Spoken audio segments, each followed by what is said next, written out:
I understand we got a little moisture on the ground, and we got a little moisture out on the fire also, and that's a good development at this point. I would like to talk with you about something that will be consistent no matter how hot or dry, or no matter what fire you're on, and that is leadership. Leading in wildland fire service has provided me and a whole lot of people I've talked with opportunities to experiment and try different methods of leadership. We used to simply tell people what to do, and we thought that was leadership. That certainly is not an acceptable method of leadership. One of the methods that we have come upon that does serve us well, and that's called intent-based leadership.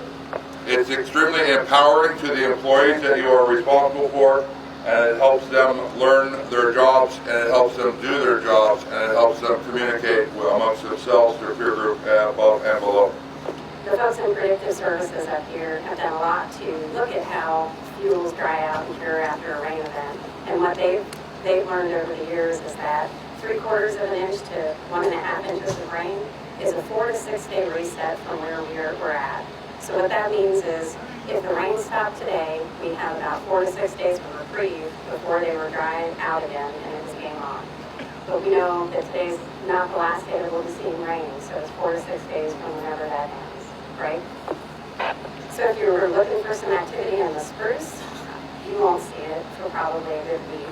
But the duff and the stuff that's holding in the burns, obviously that'll take a little bit longer to completely get wet and not be available. By tomorrow, though, I think that you'll see it cooled off quite a bit, and it gives you a good chance to take your time out there and shore up what we've got and reset your folks, because it's still early July and we've got a lot of fire season left ahead of us. Thanks, everybody. Have a good day out there. One of our area RAWs, located just a few miles northwest of the fire, recorded 2/3 of an inch of rain last night. And it looked like a good portion of the fire picked up at least similar amounts, or at least in that ballpark. So we're not out of the picture for showers this morning. There's still some around, but it looks we're getting a temporary reprieve from any thunderstorm threat. Looks like we will have several hours of non-thunderstorm weather in the area before we see the action kick up again, probably around mid-afternoon. And along those lines, still not every portion of this general area picked up rain last night.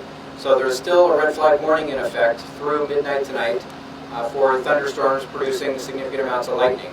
You know, what I do see coming is at least more and more rain with these thunderstorms, but you'll still have that potential for new starts from an initial attack type lightning activity out. Even heading into the next couple days. Today I'd like to take a minute to talk to everybody about traction.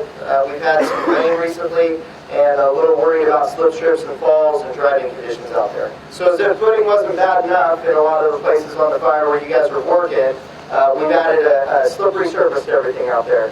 So be sure to take your time going up and down the line, watch your footing.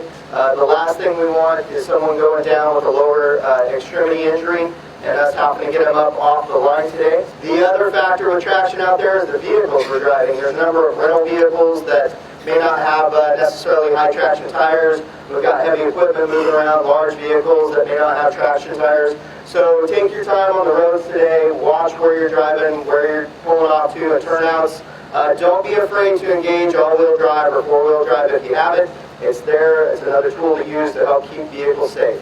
Thanks, and have a great shift. Paul Keach, Division of Forestry Agency Rep.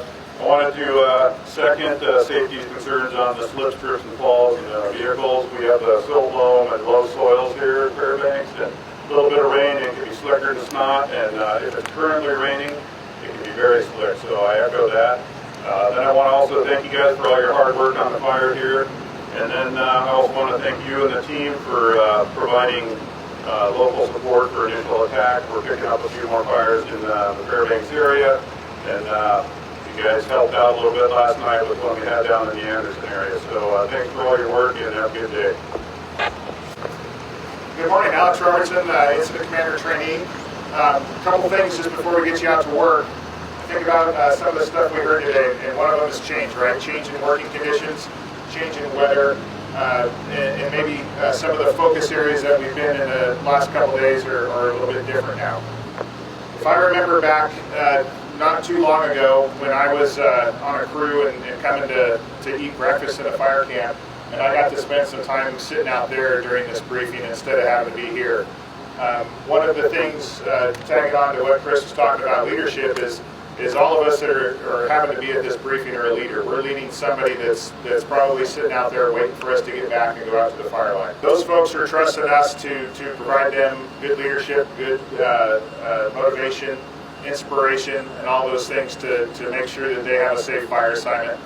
So as you go out there today, you think about the changes that we've encountered, the weather, the working conditions, and also, as Paul said, there's a lot of changes happening in the geographic area, and what we do, what you guys do, may be different in the near future if we have to ship some folks off to help on another incident. So continue to focus on what we have to do to meet our mission here, and then if we ask you to do something different, then reset, and then focus on the new mission. That may be another fire. We'll see how that goes over the next 24, 48 hours. With that, have a great shift. Look forward to seeing you back here in the morning.